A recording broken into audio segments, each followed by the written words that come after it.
Olá, pessoal. Boa noite. Você seria capaz de diferenciar valores criativos, valores existenciais e valores atitudinais na obra de Viktor Frankl? Pois bem, saber diferenciar esses valores e, na verdade, entender que eles são complementares na vida do ser humano é essencial para compreender a logoterapia de Viktor Frankl.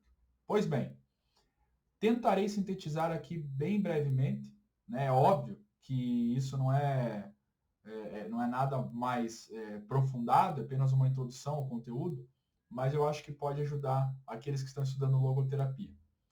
Bom, os valores criativos na obra de Viktor Frankl dizem respeito a toda a capacidade criativa e inventiva do ser humano. Desde as invenções, das criações artísticas, às invenções de designer, às invenções de engenharia, às invenções que visam melhorar a qualidade de vida do ser humano, até mesmo as habilidades de trabalho, uma habilidade técnica numa determinada profissão, uma habilidade que uma dona de casa tem em exercer as atividades do dia a dia, ou que um homem tenha também nos cuidados com a casa. Nós sabemos que não são apenas as mulheres que cuidam da casa, evidentemente. Então, essas habilidades que o ser humano possui e que contribui para com os outros, ou seja, que ele lega aos outros, que ele deixa como um legado também na existência.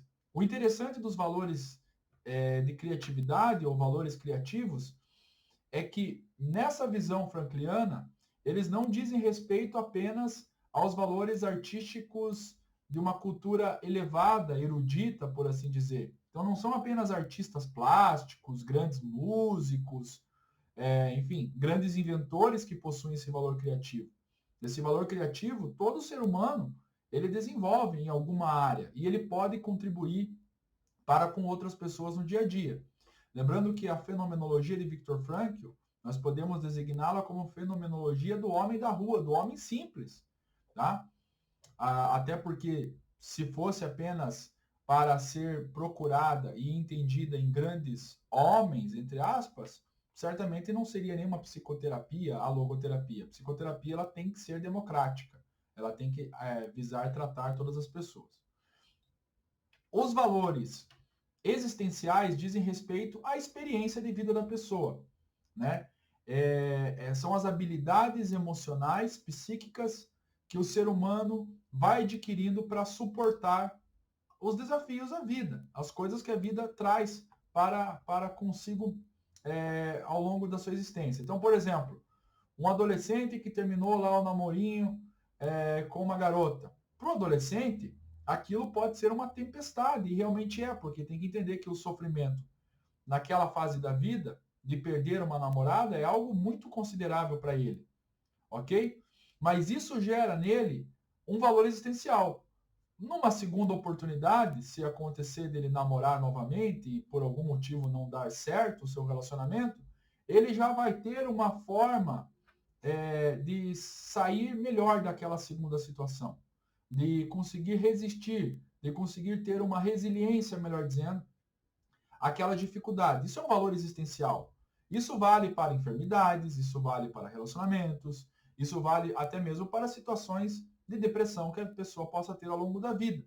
Porque a gente sabe que, né, a menos que a pessoa seja uma masoquista, ela não escolhe ter a depressão. Pelo menos isso, enfim, não vem nem ao caso de falar aqui. Mas, enfim, todas as situações que o indivíduo vai adquirindo experiência, e essas experiências não são experiências ruins só, pode ser experiências boas, porque nós também temos experiências que muitas vezes são boas e que nos levam a nos precipitar na euforia da comemoração, da alegria, a cometer erros, né?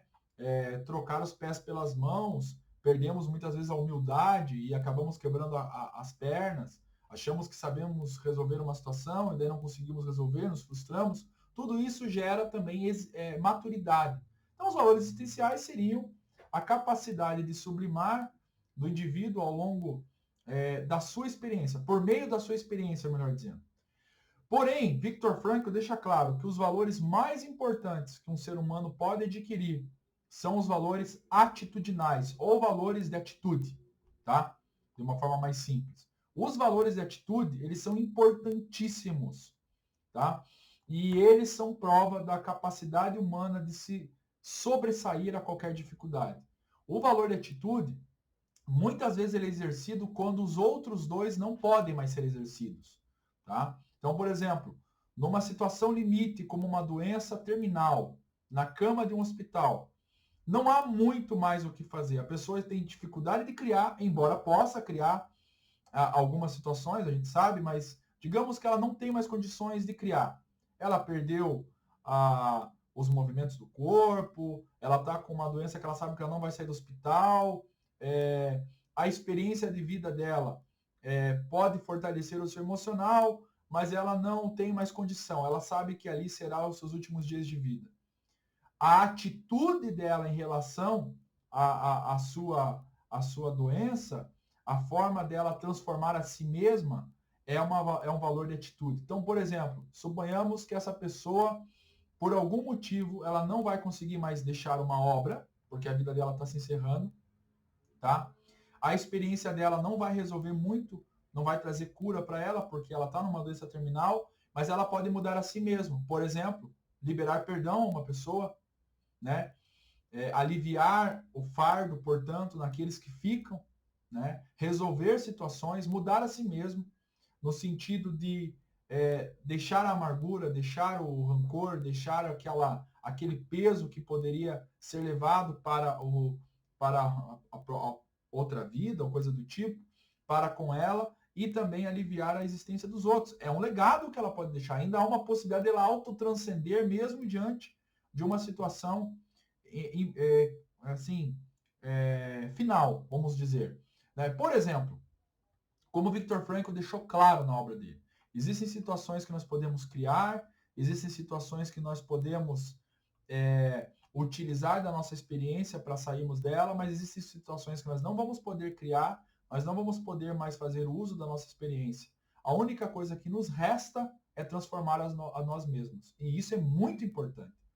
Bom seria se nós não precisássemos, evidentemente, chegar numa situação extrema, como eu estou falando. Porque o valor de atitude também não é só exercido numa doença terminal ou numa situação que não há mais saída. Não é nisso, tá? Nós podemos exercer o valor de atitude em todo momento da nossa vida, tá? Corrigindo os nossos erros, resolvendo situações que nós carregamos de culpa, avaliar se a culpa é por um erro nosso ou se é coisa só da nossa cabeça, tudo isso é uma atitude que nós temos diante da situação limite que possa se colocar diante de nós. Por exemplo, a morte de uma pessoa. Não tem como a gente resolver mais isso. A gente adquire o valor de experiência, passamos por um luto, começamos a entender o que é um luto, o que é a dor de um luto, tá? Mas ali nós já temos que exercer um valor de atitude. Por quê? A pessoa não voltará mais, não tem como conviver mais ali com ela, a não ser em termos de lembrança, de memória, usufruir talvez do legado que aquela pessoa tenha deixado, ok? Então, os valores de atitude são muito importantes. Bom, tem um versículo bíblico que para mim é muito interessante e que eu acho que se relaciona muito com essa ideia de valor de atitude, que é Provérbios 24, 10, que diz: se você se apresentar fraco no dia da sua angústia, sua força, evidentemente, não será suficiente. Tá? Se você se mostrar fraco no dia da sua angústia, sua força será em vão. Aquilo que você aprendeu ao longo da vida ou coisa do tipo. Então, como o valor da atitude, eu sei que parece meio que incoerente esse provérbio, mas ele é muito interessante, porque ele diz respeito à atitude. A atitude que nós vamos ter quando nós não pudermos mais resolver alguma situação, que nós transformemos a nós mesmos, pelo menos.